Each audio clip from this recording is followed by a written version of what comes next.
What's up, everybody? Kristen here, the realtor next door. And if you haven't been here before, thank you for stopping by my channel or for clicking on this video on whatever social media platform you found it. Do me a big favor, subscribe so you can see the rest of my videos that will be coming out in the next few weeks regarding buying homes, selling homes, realtor tips if you're one of my realtor brethren out there. Yeah, just give me a subscribe and a like. I'd love to touch base with you and get to know you a little bit better. So the purpose of this video today is I don't know why I keep looking down. My tea is right here. And I keep staring at it because I wanted a drink. So lame. Okay, we're just gonna roll with it. So I've been getting all of these questions about what is going on with the market. I've been hearing nonstop, the market's gonna crash, the bubble's gonna burst, we're gonna be back where we were 10 years ago, all the houses are gonna be $100,000, blah! Stop it. You.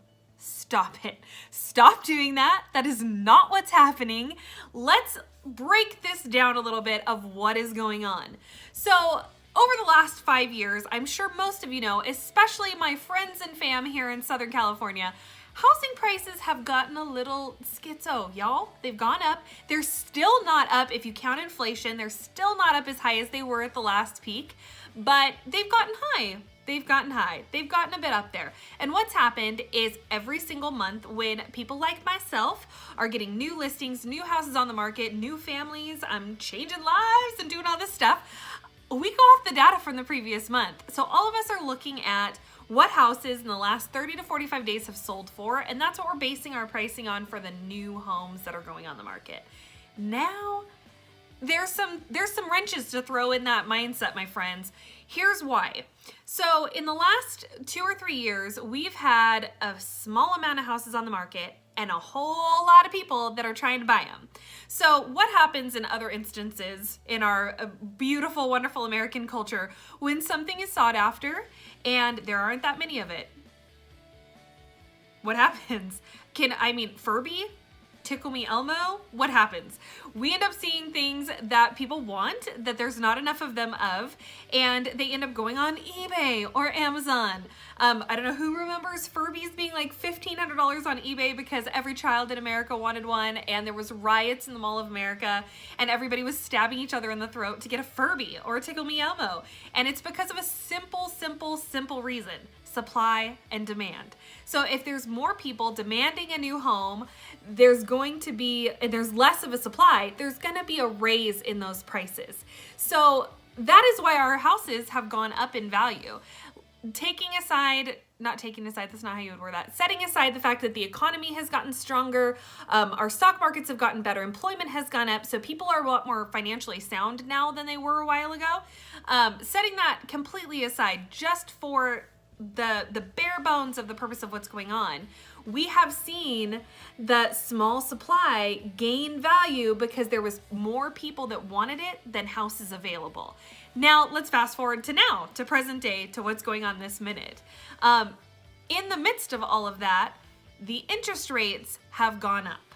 And I know a lot of sellers or people that were thinking about selling their house are like, I'm gonna wait because I think I can get more for it. Are you ready? Because I'm gonna let you know what's going on right now. Truth bomb moment. So you waited, and there's some people that need to sell for a purpose. You were relocated for work, you had a death in the family, divorce, you outgrow your house because you have more children. There's always a reason for an immediate sale. But if you're playing the market and you're dabbling in it and you're like, oh, I'm gonna hang out, I'm gonna wait because I think I can get more money for it, you're wrong, my friend. You are wrong. And let me explain to you why. So we went through this whole process where the houses got more expensive and got more expensive. And then all of the sudden, interest rates were like, let's raise it a little more, let's raise it a little more. So let's scale that back to an everyday life situation for you, Mr. and Mrs. Seller, to relate to. So say that you're like me and you hit your local Starbucks just about every morning. You drive through your Starbucks and you already have your money in your hand or your card or your app on your sweet phone, whatever it is, because you know you're gonna go up and the sweet little barista is gonna talk to you and you're gonna say, hi, can I please have a Trenta black tea with 4 Splendas? And they're gonna say, hi, Kristen, no problem, $3.25. Okay, this is your normal routine. This is what you know. Now, tomorrow, you go to get your coffee or whatever it is that you're getting, and you pull through and they say, thanks, that'll be $7. Skr, what? No, that's not how much it costs. It costs $325. This shock moment is what every buyer is going through at the moment. Even though you haven't raised the price of your house, what's happening is they're looking at the payment on that house. They're having to go get a loan, and the payment on a $300,000 loan has substantially gone up in the last 90 days, and it's because the interest rates have creeped up. So please understand, it's not that your house was priced wrong to begin with. It's not that, I mean, that could be the case. If it was, then I'm sorry. But if the house was priced right, which if you have a good realtor, they did the comparables, they did the homework, they made sure it was priced well, and you still didn't get a buyer, what's happening is that same buyer that 90 days was looking at a $300,000 house is now looking at that payment, and it's the same as it would have been if they spent $30,000 more. So put yourself in that position, and what do you think you should do? There's a couple of things you can do. You can reduce the price on your house if you can afford it, to move it faster. You can make sure everything in your property is cleaned up to make it more desirable. If your agent is not too professional pictures, I highly suggest that, because if people don't want it online, they're not going to want to come see it. So there's a handful of adjustments that you can make, but please understand that this is not a crash. This is not a fallout. This is not, you know, The Big Short. That is not what's going on. What's going on is these tangible adjustments that we can see happening, and they all have a rhyme or a reason. So please understand that the market moves.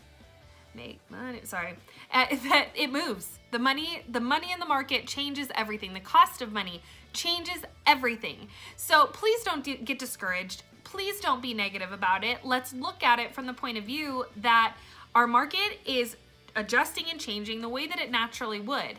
Does it benefit everybody? No. But you know what? Sometimes when you get into a situation in everyday life, you're like, okay, do I really need to do that? Do I really need to do this? It starts making you hone down what's going on. And message to buyers, if you're out there and you are looking at houses and you're getting ridiculously discouraged because the interest rate keeps going up, let me tell you something. If you think you're gonna wait for 6 months and you're gonna be able to purchase a house for a lesser rate, I highly doubt it, my friends. I highly doubt it. You taking on a property and you making the commitment to purchase a home in today's interest rates is still going to benefit you. You have the tax write-offs, plus you have the security of owning your own home. If you research it, children statistically do better in school if they live in an owned home. Family lives are better if you live in an owned home. Your financial security is better in an owned home. You feel more confident. You feel more loved. You feel more at home in something that is yours. And it is a huge accomplishment, and I don't care what anyone says, it is still important. So if this is something that's a goal for you, if this is something that you're striving for, if you're looking to sell your home, buy your home anywhere in the United States, I can help. And realtors, please feel free to share this video. Let's get this knowledge out there. Let's stop the negative Nelly Chicken Little craziness that's been going on lately, and let's educate people. Let's let them know what's actually going on in the market, and that they do not need to be afraid, and they do not need to be negative, and that we can, as professionals, educate them and make sure that they know what is going on in their market.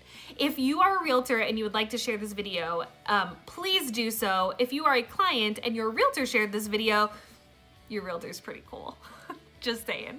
All right, guys, that's going to be it for this video. Please, again, make sure you subscribe, share this video out. Let's make sure everybody knows what they're doing. That's the biggest mistake anyone can make, is not educating themselves on what's actually going on and just regurgitating this craziness that they're hearing everywhere else. So do your research. If you don't believe me, look it up for yourself, and I'll talk to you guys soon.